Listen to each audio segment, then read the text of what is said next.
Amados hermanos, la gracia y la paz de nuestro Señor y Dios permanezcan en cada uno de ustedes. Antes de comenzar, recuerde orar y agradecer a nuestro Señor. Hoy, en nuestra última lectura de estudio de la epístola de Jacobo, el hermano del Señor, que estamos realizando. Ha sido largo, pero debemos dar gracias al Señor por ayudarnos a perseverar en esto que emprendimos y que hoy concluimos.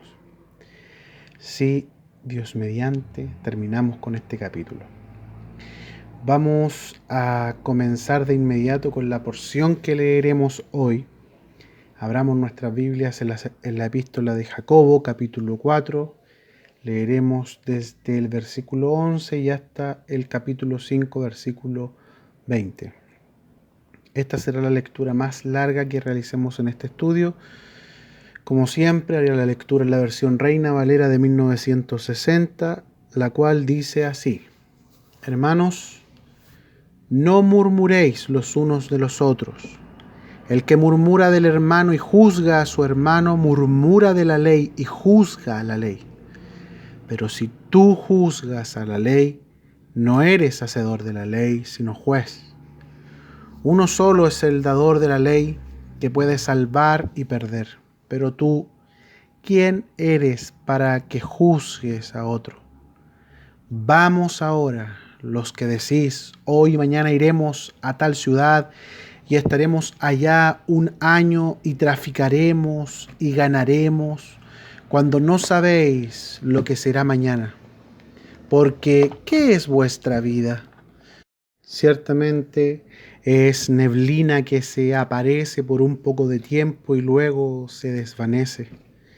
En lugar de lo cual deberíais decir: si el Señor quiere, viviremos y haremos esto o aquello. Pero ahora os jactáis en vuestras soberbias. Toda jactancia semejante es mala, y al que sabe hacer lo bueno y no lo hace, le es pecado.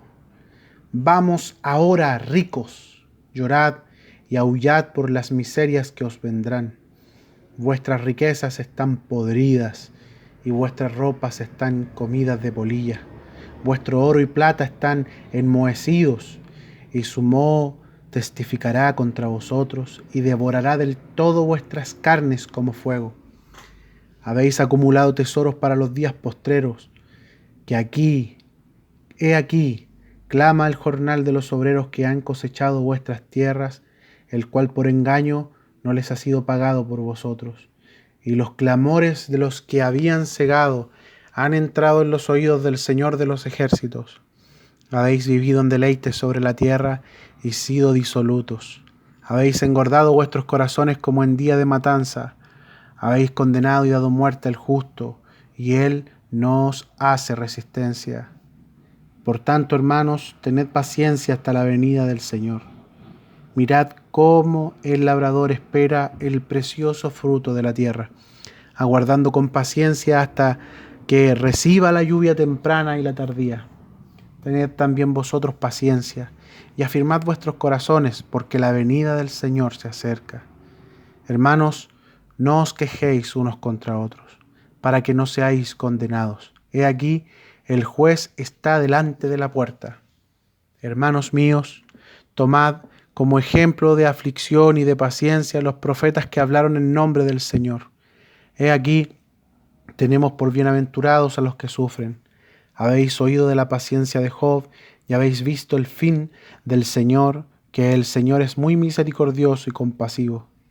Pero sobre todo, hermanos míos, no juréis ni por el cielo, ni por la tierra, ni por ningún otro juramento, sino que vuestro sí sea sí y vuestro no sea no, para que no caigáis en condenación.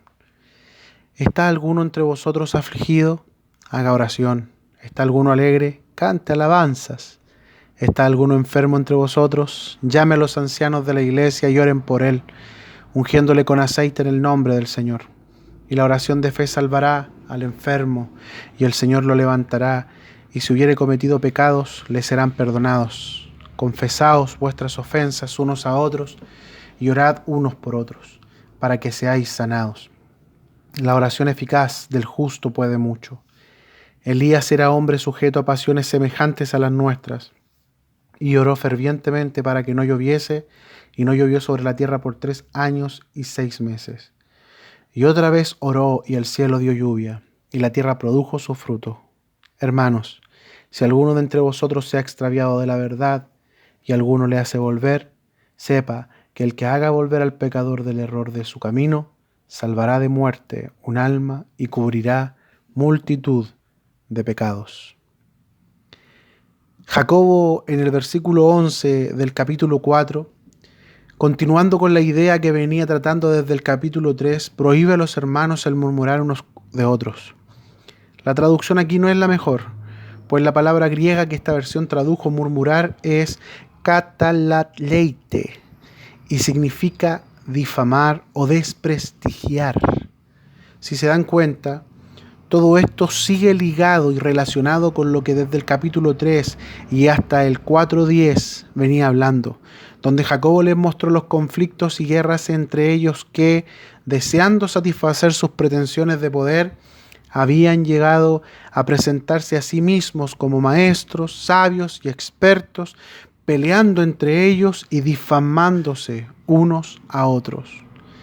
Hemos entendido que estos hombres no se conocían a sí mismos y al parecer no entendían de dónde venían esas pretensiones que anhelaban ardientemente, deseos de ser conocidos y estar sobre otros, pues incluso es probable, como vimos en el capítulo anterior, que atribuyeran al Espíritu Santo que les habitaba aquellos celos que ellos mismos sentían.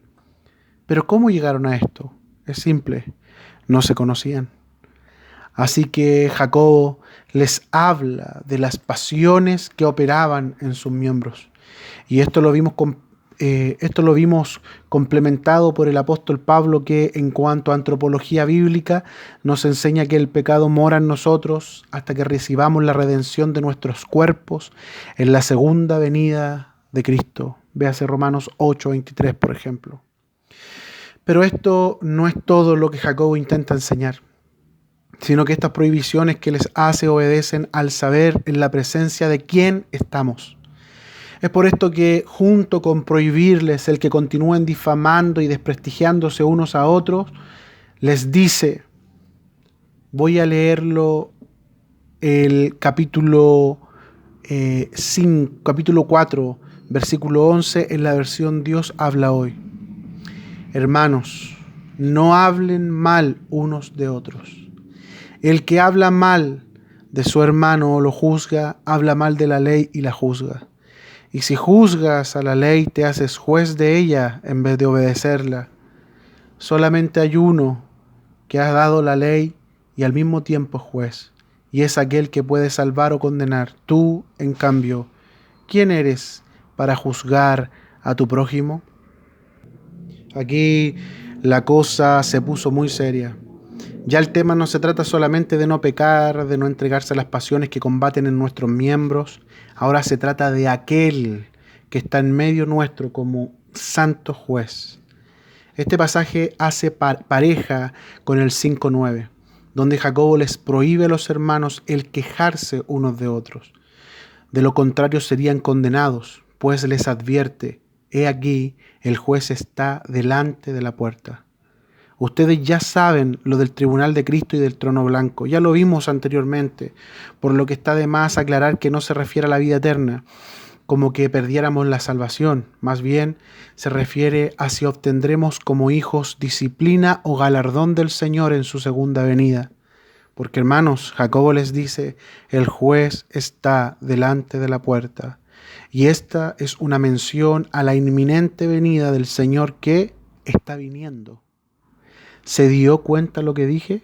Está viniendo.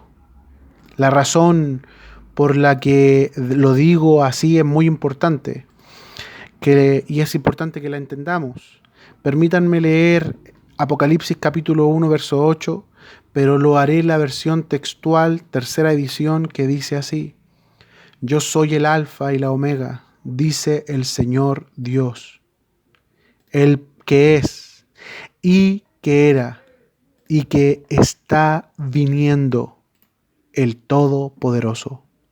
¿Se dio cuenta que tradujeron está viniendo? La razón, explican en sus notas, es que el participio griego expresa aquí una acción inminente, es decir, que en cualquier momento aparece por nosotros el juez. Jacobo está advirtiendo a los hermanos que el Señor de la gracia, que nos salvó por gracia mediante la fe, como dice Efesios 2:8, es también el juez que está viniendo, que puede aparecerse en cualquier momento. No solo es nuestro Padre, también es juez. Y no solo es amoroso, sino también justo. Esto es algo que en la predicación moderna del Evangelio se omite, pues a los inconversos les gusta oír del amor de Dios, de que Dios los ama, pero no les gusta oír que Dios juzgará sus pecados, que condenará a muchos al infierno por no arrepentirse y aceptar la salvación ofrecida en Cristo Jesús, como dice Juan 3:16 o versículo 36. De la misma manera, muchas veces esto mismo ocurre entre los santos.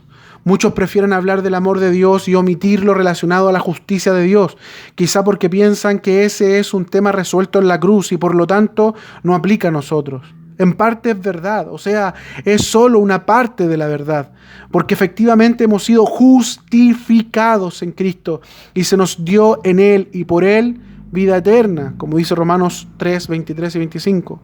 Esta vida y don de Dios no se nos quitará jamás. Gloria al Señor por esto. Hemos sido justificados del día de la ira de Dios, no estaremos presentes allí, tenemos justificativo para ausentarnos, el cual es Cristo, su muerte y resurrección.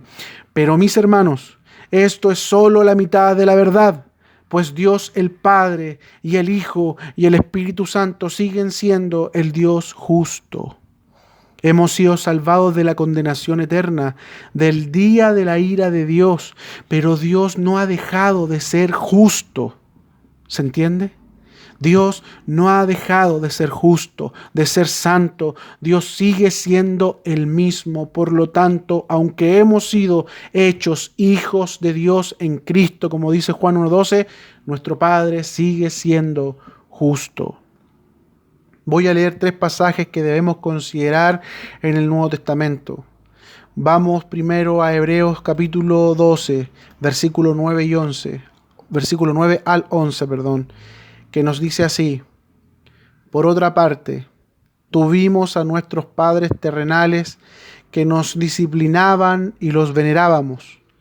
¿Por qué no obedeceremos mucho mejor al Padre de los Espíritus y viviremos? Y aquellos, nuestros padres terrenales, ciertamente por pocos días nos disciplinaban como a ellos les parecía, pero este, es decir, nuestro Padre Celestial, para lo que nos es provechoso, para que participemos de su santidad. Es verdad que ninguna disciplina al presente parece ser causa de gozo, sino de tristeza, pero después da fruto apacible de justicia a los que en ella han sido ejercitados. Luego vamos a leer 1 Corintios capítulo 11, verso 29 al 31, que dice: porque el que come y bebe indignamente sin discernir el cuerpo del Señor, juicio come y bebe para sí.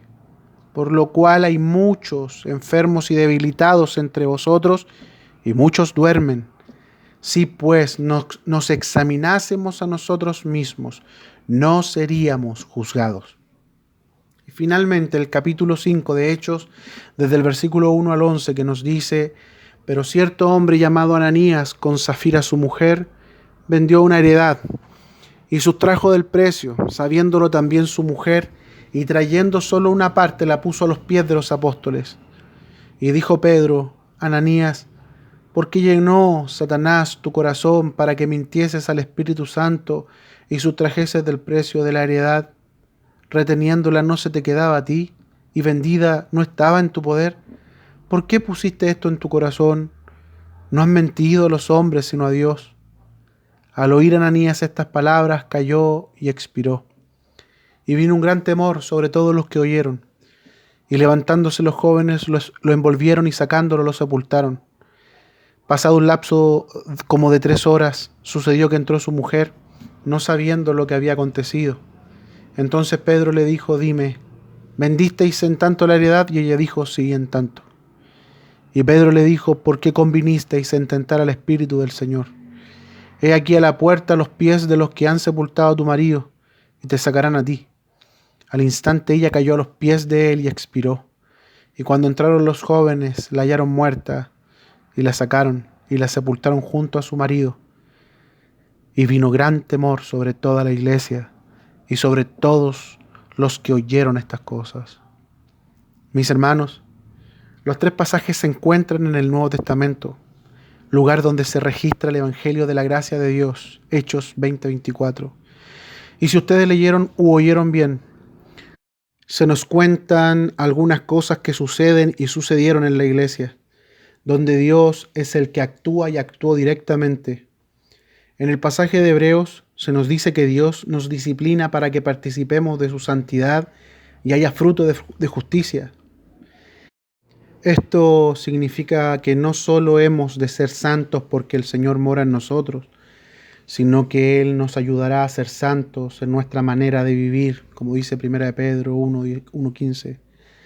Pues tenemos su Espíritu y hemos sido hechos participantes de la naturaleza de Dios, como dice 2 de Pedro 1:4. De esta manera, si nuestro Padre es santo y justo, esa misma imagen, como dice Romanos 8:24 respecto al Hijo, que es la imagen del Dios invisible, y Colosenses 1:15, esa misma imagen se trabajará en nosotros para ser reproducida entre los hombres. Para esto Dios nos ayuda mediante su disciplina. ¿Y por qué disciplina? Porque Dios es nuestro Padre justo, no ha dejado de serlo. Luego vemos que Pablo, por el Espíritu, le dice a los corintios que debido a la deshonra delante de la mesa, al menosprecio hacia los hermanos, se ha despreciado el cuerpo de Cristo, lo cual ha traído como consecuencia que algunos se enfermaron y estuvieran muy debilitados, incluso otros hasta murieron. ¿Pero por qué pasó esto? Porque el Señor es santo y justo.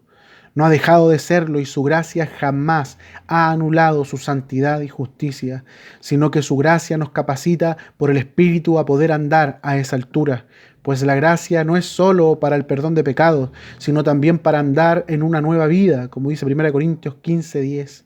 Pero los destinatarios de Jacobo andaban negligentemente en la presencia del Señor y pensaban que nada pasaría. Es por eso que Jacobo les dice: el juez está viniendo. Y esto no significa solamente que vendrá en su segunda venida, allá en el futuro. Aquí debemos entender algo muy importante. Mis hermanos, algunos no se preocupan por la inminente venida del Señor y se conducen en la iglesia sin temor, tratando a los hermanos mal, despreciándolos o parándose en medio de ellos como el señor de la casa, pensando en que el Señor todavía no viene. Miran las señales y dicen: no me preocupo, todavía ni el tercer templo está listo. Miran los noticieros y dicen: no hay un gobierno mundial todavía. Y su pensamiento respecto a esto, a que está viniendo, se limita a que aparecerá el Señor en una nube y todo ojo lo verá, como dice Apocalipsis 1:7. Pero hermanos, cuidado. El Señor puede venir por nosotros hoy, y no me refiero a su segunda venida.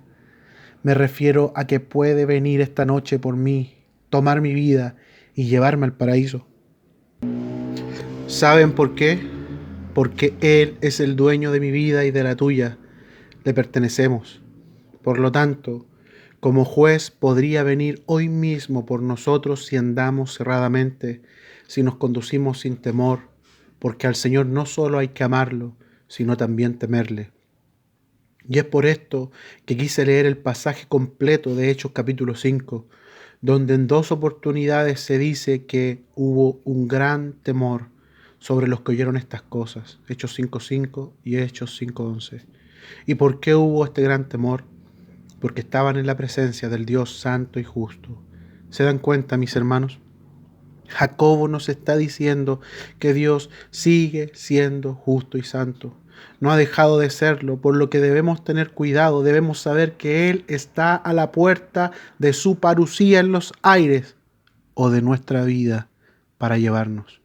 Pues saben, ninguno de nosotros es indispensable, sino solo el Señor. Los hermanos a los que Jacobo y Pablo escribieron estaban desatendiendo las advertencias del Señor Jesús mismo, quien dijo: pero yo os digo que cualquiera que se enoje contra su hermano será culpable de juicio, y cualquiera que diga necio a su hermano será culpable ante el concilio, y cualquiera que le diga fatuo quedará expuesto al infierno de fuego. Mateo capítulo 5, verso 22. Mire, la advertencia del Señor es seria. Él no nos oculta la verdad, Él nos advierte al respecto. El solo hecho de dejar que el enojo contra un hermano se apodere de nuestro corazón nos hace culpables de juicio.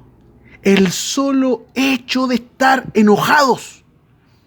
Es por esta razón que el Señor nos llama a mantener cuentas cortas y que el sol no se ponga sobre nuestro enojo, como dice Efesios 4:26. Pues, ¿sabe usted si acaso amanecerá vivo? Y si el Señor viene por usted durante la noche mientras duerme y se encuentra enojado, será culpable de juicio. El Señor nos advierte de algo que es serio, pero al parecer nosotros no le damos la seriedad que el Señor le da.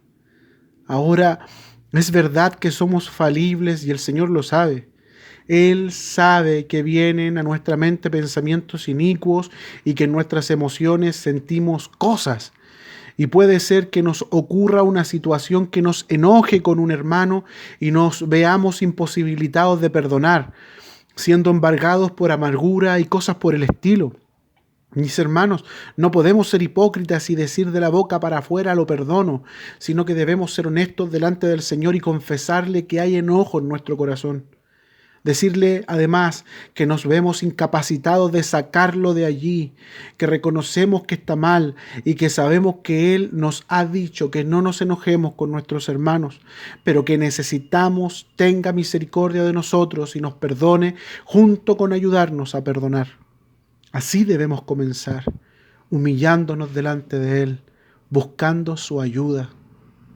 No obstante, esto lo estaban ignorando aquellos a quienes el Señor conducía a través de Jacobo a escribirles. Y estaban difamándose unos a otros, hablando mal los unos de los otros, quejándose los unos de los otros, desprestigiándose unos a otros. De esta manera se estaban conduciendo, haciendo caso omiso de las advertencias de nuestro buen Señor Jesús. ¿Leyó lo que dice Mateo? Por el solo hecho de enojarnos con un hermano estamos arriesgando ser culpables de juicio y, recuerden, el juez está a las puertas, puede estar parado delante de nosotros con la espada desenvainada y nosotros queriendo avanzar sin cuidado, porque hay que tener mucho cuidado de cómo caminamos en la casa del Señor. ¿Por qué? Porque el dueño de casa está en medio, santo y justo como siempre. Pablo esto lo sabía muy bien y por eso le escribe a Timoteo con el fin de que éste sepa cómo conducirse en la casa de Dios. 1 Timoteo 3, 14 y 15. Porque hay que saber cómo conducirnos. Estos hombres que menospreciaban al santo y justo en medio de ellos debían ser advertidos. Y no solo de esto Jacobo les advierte, sino que también, viendo la soberbia de estos en el diario vivir, les advierte que sus vidas son como la niebla, que un día es y al rato deja de ser, pues ellos en su soberbia planificaban sin considerar al Señor. Esto ameritaba otra lección, otro recordatorio. Así que Jacobo les dice: si el Señor quiere, viviremos y haremos esto o aquello. Esta frase es muy decidora. Es para ubicar en su lugar a los desubicados, porque si el Señor no quiere, no podremos hacer nada de lo que planeamos. Ahora la lección tiene que ver con la soberanía de Dios. Mis hermanos, podemos planear y querer realizar ciertas cosas, negociar, vivir, etc. Pero saben, el Señor es nuestro dueño. Si Él no quisiera, si Él no nos ayudara, entonces en vano planeamos. Como se nos enseña en Proverbios capítulo 16, verso 9, diciendo: podemos hacer nuestros planes, pero el Señor determina nuestros pasos. Versión Nueva Traducción Viviente. Esto tiene un aspecto positivo y negativo que debemos observar. El aspecto negativo para nosotros, los hijos de Dios, es que no nos pertenece nuestra vida, bienes y familia. No nos pertenecemos. Es por eso que Jacobo lo llama Señor, que en griego es Kyrios. Si Jesús es nuestro Señor, nuestro Kyrios, entonces todas nuestras cosas, nuestros bienes son de Él. También nuestras familias, nuestros hijos, nuestra esposa es de Él. Además, nuestra propia vida y cuidado están en sus manos. Por lo tanto, si Él quisiera llevarnos ahora al paraíso, si Él quisiera llamarnos a su presencia en este mismo instante, ninguno de nosotros tiene derecho a preguntarle por qué. Pues si le llamamos Señor, entonces es porque tenemos claro que le pertenecemos. Nosotros y todo lo que tenemos es de nuestro buen amo. Todo es de Él, pues de su mano lo hemos recibido para administrarlo. Él nos lo ha dado. Pero nosotros nos encontramos enraizados, muchos anclados a este mundo, teniendo a la muerte como el fin, cuando la verdad es que morirnos sería lo mejor que podría pasarnos, pues pasaríamos a estar en la presencia de nuestro Señor. Pero ¿quién quiere esto? Esto es algo que se ha olvidado. Querer estar con Él cuanto antes. En lugar de esto, nos atrevemos a quejarnos en su presencia porque no tenemos claro qué significa que Jesucristo sea nuestro Señor. Hace algún tiempo, en el funeral de un hermano, tuve una reflexión. El hermano había partido muy joven y la familia sufría el dolor de la pérdida. Allí el Señor me recordó a un hermano en la fe que partió hace muchos años. También era mi tío. Cada vez que conversábamos, él me hablaba del Señor con un amor y deseo de estar con Él, que cada vez que me lo decía, yo le preguntaba, si tuvieras que morir hoy y estar con Él, ¿lo aceptarías? Él me miraba tiernamente, suspiraba y me respondía, claro que sí, lo haría con alegría, es lo que más quiero. Su respuesta me molestaba y le enrostraba que tenía un hijo pequeño y una esposa, pero él, amándolos mucho, soy testigo del amor que tenía por su esposa e hijo, prefería estar con el Señor. El Señor le concedió su anhelo y a los 28 años partió a la presencia del Señor. Entonces, cuando el Señor apareció en mi camino, aprendí lo mismo. Supe que podría partir con el Señor cuando Él quisiera y que esto sería lo mejor que podría pasarme. Me invadió ese deseo. Y saben, yo solo quería morirme para estar con el Señor. Mi mujer es testigo de esto. Pero hermanos, pasó el tiempo y nos hicimos de familia, nos pusimos a trabajar, se nos dio un servicio activo con las iglesias y poco a poco aquel deseo se fue postergando. Pero en aquel funeral mi corazón se volvió al Señor nuevamente de esa manera, recordando que estar con Él sería lo mejor que podría pasarme. Que Él viniera pronto por nosotros sería lo mejor que podría pasarnos, porque estar con Él es mejor que cualquier cosa. Mis hermanos, no somos nuestros ni de acá, sino que pertenecemos al Señor. Jacobo quiere mostrarnos que además de santo y justo, el Señor es soberano, es el dueño nuestro. Así que es soberbia pararnos y pensar que mañana tenemos el día asegurado y que todo saldrá bien porque somos expertos en lo que hacemos. No, mis hermanos, si el Señor quiere, si el Señor nos ayuda, entonces podremos, porque de lo contrario estaremos siguiendo el paradigma de la serpiente que no quiere someterse a Dios. Dicho paradigma se ve reflejado en lo que Flavio Josefo dice de Nimrod. La multitud estuvo dispuesta a seguir los dictados de Nimrod, Nebredes lo llama él, y a considerar, miren lo que dice, una cobardía someterse a Dios. Josefo lo llama Nebrodes, como les decía, pero se refiere a Nimrod. Como verán, según la cita, era una cobardía someterse a Dios. Los hermanos a los que Jacobo les escribe no sabían que dicha soberbia delante de Dios provenía de la serpiente, no de Dios. Pero si ellos lo sabían y aún así lo hacían, les era considerado pecado. Y si no lo sabían, entonces ahora lo estaban sabiendo y desde ese momento serían culpables de pecado, debían arrepentirse. Luego, el aspecto positivo para nosotros es que el soberano que tiene nuestras vidas, bienes y familias en sus manos es bueno y generoso. Nada ocurre para mal nuestro, sino que siempre para nuestro bien. ¿Por qué? Porque Él es bueno. Entonces, cuando nos disciplina, no solo es porque es justo, sino también porque es bueno. Pues Hebreos nos dice que cuando nos disciplina como hijos es para ayudarnos a participar de su santidad. ¿Y por qué quiere que participemos de su santidad? Porque sin santidad nadie verá al Señor, dice Hebreos 12:14. Y Él quiere que le veamos. Gloria al Señor. Él quiere que le veamos y no que huyamos avergonzados de su presencia. El hedonismo nos impide ver lo bueno de las cosas que Dios permite en nuestra vida, porque como soberano hay cosas que Él permite y cosas que Él mismo hace.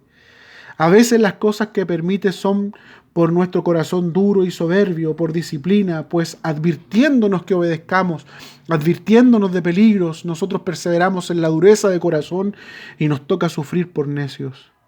Nos encontramos sufriendo y nos preguntamos dónde estuvo el Señor.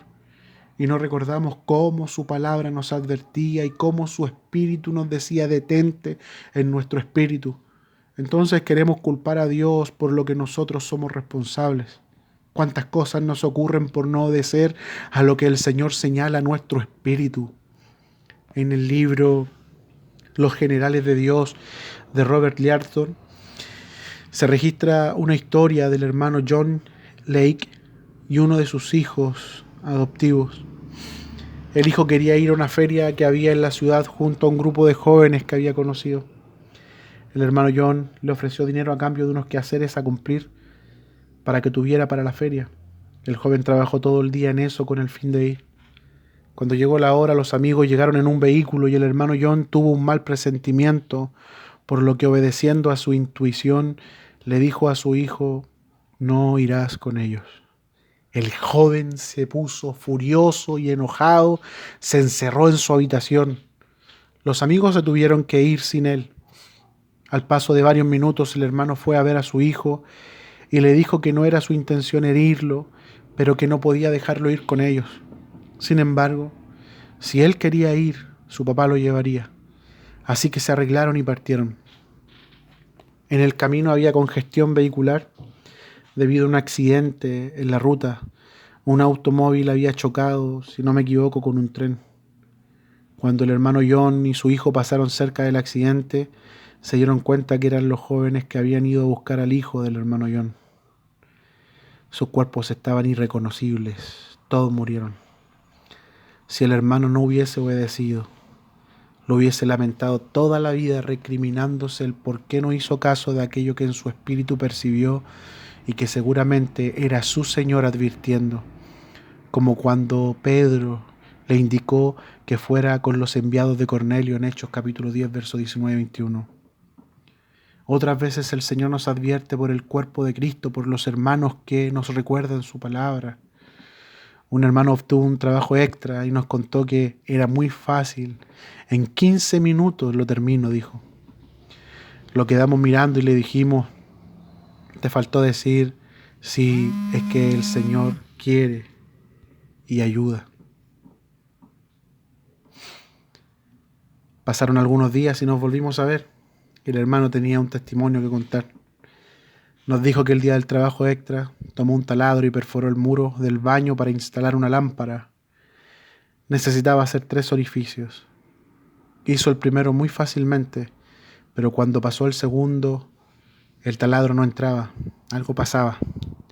Continuó forzando el taladro y de repente pasó. Pero cuando sacó el taladro salió un chorro de agua. El hermano había perforado una cañería del edificio. Estuvo horas intentando sacar aquel trabajo que era de 15 minutos. Al final nos dijo: mis hermanos, todo es posible si Dios quiere. Oh, hermanos, tenemos un Señor, tenemos un soberano, no nos pertenecemos. Así que no seamos soberbios, somos de Él. Que el Señor abra nuestros ojos para entender esto, para no solo decir Jesucristo es el Señor, sino saber lo que se proclama en estas palabras. Después de considerar estas cosas, Jacobo les enrostra a aquellos ricos que confiaban en sus riquezas, que no tenían tesoros en el cielo, sino que todas las riquezas que tenían estaban en este mundo que perecerá. La intención de Jacobo es que se arrepientan de oprimir a los que no tienen, que se arrepientan de su soberbia, que se arrepientan de sus crímenes en nombre del dinero, porque los clamores de aquellas personas abusadas por ellos han entrado en los oídos del Señor de los ejércitos. Jacobo usa un nombre veterotestamentario del Señor. Aquel era su nombre de guerra y lo usa advirtiendo que el Señor se puso sus armas para hacer justicia por los oprimidos. Mis hermanos, si estos hombres no se arrepintieron de sus pecados, entonces su merecido juicio vino y está registrado en la historia, pues fueron ejércitos los que incendiaron a Jerusalén en el año 70 después de Cristo. Los judíos padecieron brutalmente y los que más padecieron fueron los ricos. El Señor de los ejércitos estaba con la espada desenvainada y juzgó usando a Tito. ¿Se dan cuenta? Luego de esto, Jacobo anima a los hermanos a esperar pacientemente y a gozarse en el sufrir por causa del Señor. Y este gozo ha de fundamentarse en la alegría de su pronto regreso, pues del Señor mismo tendrán consuelo en su aparición. Si ellos soportaban y esperaban en el Señor, de Él tendrían galardón, del Señor tendrían defensa en su tiempo.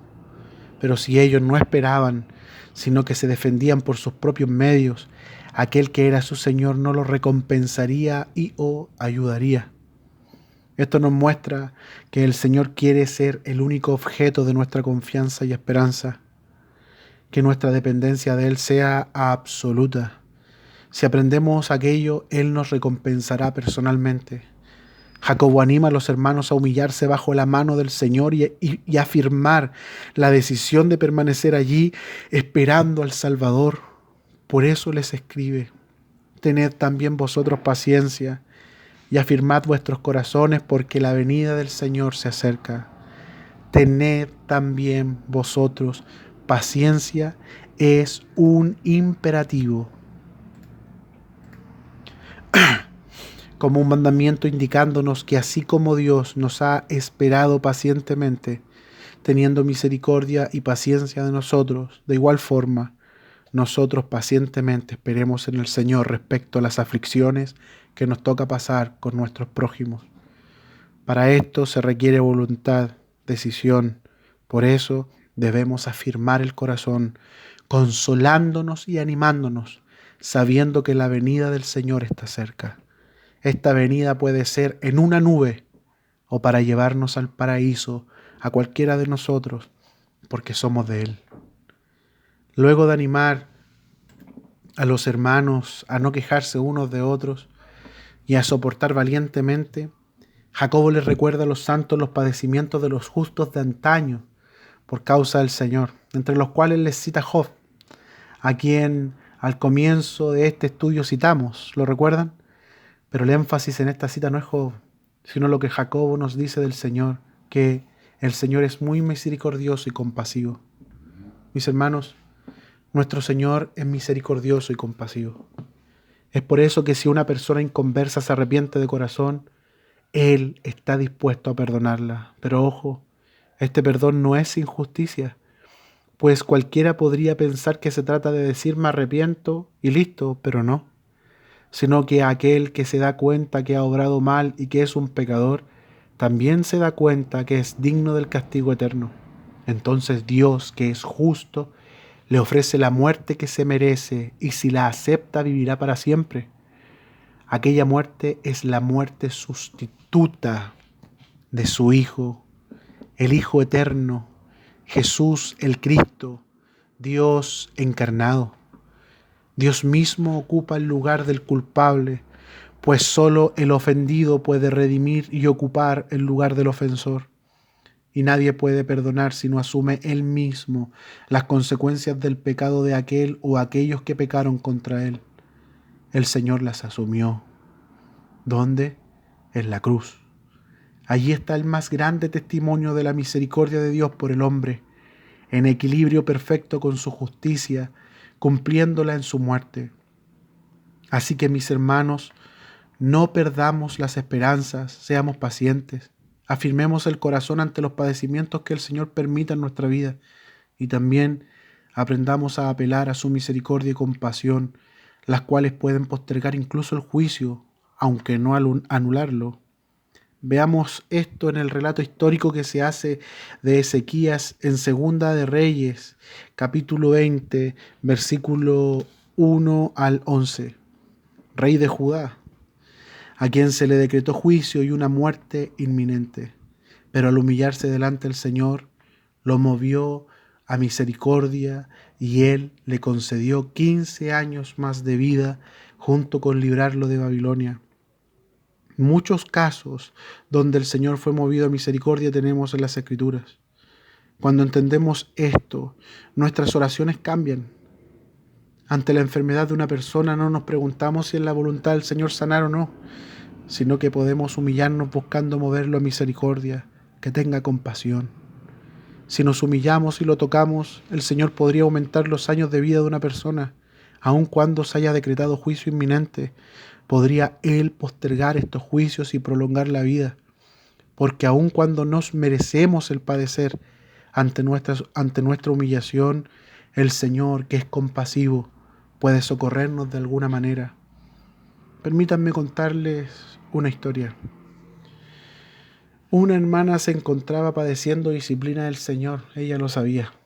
Estaba consciente que estaba en las manos de su Padre Celestial siendo disciplinada. Un día se encontraba muy mal, sufriendo por su propia necedad, y mientras estaba allí se arrodilló. Humillada y angustiada, llorando en la presencia del Señor, le clamó por misericordia.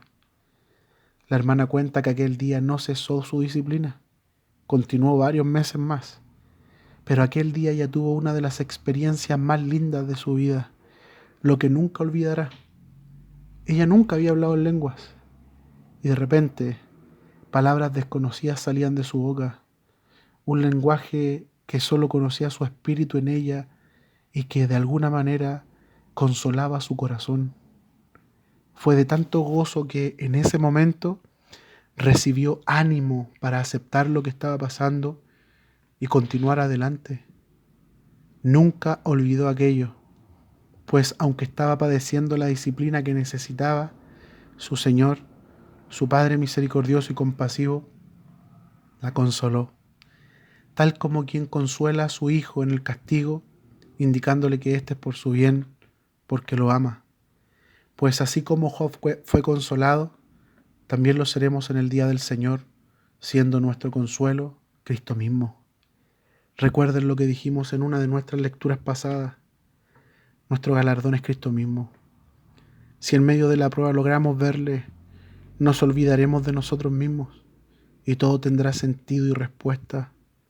Que el Señor nos ayude a verle, tal como Job lo vio en medio de aquel torbellino. Así Dios viene en aquellos enredos de nuestra vida a revelarnos su persona. Jacobo también anima a los hermanos a ser verdaderos y honestos, a no jurar en vano, sino ser personas libres y valientes que dicen sí y no delante del Señor, pues la mentira es el pecado más justificado por el hombre. Usted oirá de las supuestas mentiras piadosas y las mentiras blancas, pero no oirá de los adulterios blancos o de los robos blancos o de los homicidios piadosos. Pero la mentira es la más justificada de los pecados de los hombres y por lo tanto es aquello que más se ha tomado como conducta en muchos creyentes. Por eso Jacobo nos dice que no juremos, que seamos honestos, que seamos de respuestas simples, sí y no. No engañemos a nuestros hermanos, ni menos pensemos que podemos engañar al Señor. Después Jacobo nos muestra la forma de reaccionar en ciertos momentos y nos dice: ¿está alguno entre vosotros afligido? Haga oración. ¿Está alguno alegre? Canta alabanza. ¿Está alguno enfermo entre vosotros? Llame a los ancianos de la iglesia y oren por él, ungiéndolo con aceite en el nombre del Señor. Si estamos afligidos, oremos. No busquemos salvarnos a nosotros mismos, no nos quejemos ni murmuremos, más bien haga oración. Si estamos alegres, cantemos alabanzas, gocémonos en el Señor, seamos agradecidos del Señor, no le adjudiquemos las cosas a la suerte, sino al Señor bueno, alabémosle. Y si nos encontramos enfermos, que aquellos que son ancianos en la iglesia o los hermanos que presiden oren por nosotros con aceite. ¿Saben? No hay ninguna razón para no tomar literalmente este pasaje y usar aceite para orar por los enfermos. Está claro que el poder no se halla en el aceite, sino en el nombre del Señor y en la obediencia nuestra a la palabra de Dios, lo cual es la fe. Y si así fuere, la oración de fe salvará al enfermo y el Señor lo levantará, y si hubiere cometido pecados, le serán perdonados. Es importante pedir al Señor por aquellos enfermos, reconociendo en su presencia que es posible que estos pecaran. Aquí, mis hermanos, a lo único que podemos apelar es a su misericordia, como quienes piden que el juicio sea postergado o sencillamente termine, sabiendo que hay una sangre que habla de justicia cumplida. Pero para que haya perdón, debe haber arrepentimiento. Por eso, confesaos vuestras ofensas unos a otros y orad unos por otros, para que seáis sanados. La oración eficaz del justo puede mucho. Elías era hombre sujeto a pasiones semejantes a las riquezas y oró fervientemente para que no lloviese. Y no llovió sobre la tierra por 3 años y 6 meses. Y otra vez oró, y el cielo dio lluvia, y la tierra produjo su fruto. Jacobo llama a los hermanos a confesarse unos a otros sus pecados. El griego allí dice hamartías, es decir, pecados. Eso debería decir en vez de ofensas. Jacobo llama a los hermanos a confesar los pecados unos a otros. Ahora, es obvio que esto no se puede hacer con cualquier hermano. Hay algunos que pueden oírnos, hay que usar del discernimiento para esto, pero uno no puede confesar sus pecados si no está arrepentido y avergonzado, y es probable que sin arrepentimiento no haya salud. Recuerdo la historia del hermano John Lake y su clínica, según los generales de Dios, tomo 1. Él no era doctor, pero sabía que tenía dones de sanidad. Entonces recibía enfermos y luego de oírlos un rato oraba por ellos para que sanaran, y muchos lo hacían. Pero ocurría que a veces las personas no se mejoraban, y cuando esto ocurría, los llevaba a una sala posterior donde más tarde iba con su esposa. Su esposa tenía un hermoso don, discernimiento de espíritus. Ella conversaba un rato con la persona y en medio de esa plática el Señor la usaba para mostrarles la razón de su enfermedad. Muchas personas confesaban sus pecados arrepentidos y eran sanados, pero otros, ensoberbecidos, se marchaban enfermos. De alguna manera, esto está relacionado a lo que nos dice Jacobo. Si una persona se arrepiente, entonces, junto a su hermano, que en Cristo es justo, confiados de Cristo por su justicia, pueden orar y el Señor responderá. Cabe señalar, a propósito de esto, que no toda enfermedad podemos atribuírsela a los pecados que una persona comete, pues podría ser una prueba o para la gloria del Señor, o simplemente la edad e indisciplina nuestra. El tema es que en el momento de alguna enfermedad, preguntemos al Señor acerca de lo que estamos pasando y examinemos nuestros caminos en oración. Sea lo que sea, oremos. Preguntemos al Señor y pidamos que nos ilumine para entender y saber cómo debemos proceder. De todas maneras, sea el origen y razón que sea, siempre podemos, humillados, apelar a la misericordia de nuestro Señor.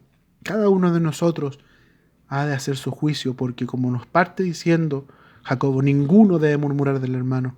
Cada uno debe hacer una evaluación personal a la luz del Señor, de su espíritu y de su palabra. Pero Jacobo sabe que a veces las oraciones no son respondidas de inmediato, así que anima a los hermanos a considerar que Elías era como ellos, sujeto a fragilidades, pero que oró fervorosamente y el Señor le respondió. El griego dice orar con oración y se refiere a la intensidad de esta. Por eso se tradujo oró fervorosamente. La oración fervorosa es la oración insistente, aquella que sabe que necesita una intervención divina, que hace al hombre afligirse por una respuesta de Dios. Jacobo nos anima a aprender a orar de esa manera, humillados en su presencia y afligidos, orar con el fervor de la aflicción y desesperación de una respuesta de Dios, aprovechar aquello que nos lleva a llorar en su presencia y hasta dejar de comer por una respuesta. La oración que hizo Ana por Samuel es una oración ferviente. La oración que hizo el Señor Jesús en Getsemaní, esa oración que entre lágrimas y angustia nos empuja a clamar a nuestro Dios. No son oraciones que parecen lindas, sino del corazón, pues no se trata de superhombres de oración a los cuales Dios exclusivamente oye, sino de hombres frágiles que se humillan y lloran en presencia de Dios, el cual se compadece de nuestra humillación. Si usted logra tocar a Dios en su misericordia, obtendrá respuestas hermosas. De lo contrario, no será así. Quien ora de esa manera es porque sabe que solo depende de Dios, pues de lo contrario perecerá. Es por eso que el Señor permite que lleguemos a situaciones extremas de angustia para revelarnos esto y permitirnos experimentar el tocar la misericordia de Dios. Y finalmente, Jacobo pone delante de nosotros el amor por las almas, diciéndonos: hermanos, si alguno de entre vosotros se ha extraviado de la verdad y alguno le hace volver, sepa que el que haga volver al pecador del error de su camino salvará de muerte un alma y cubrirá multitud de pecados.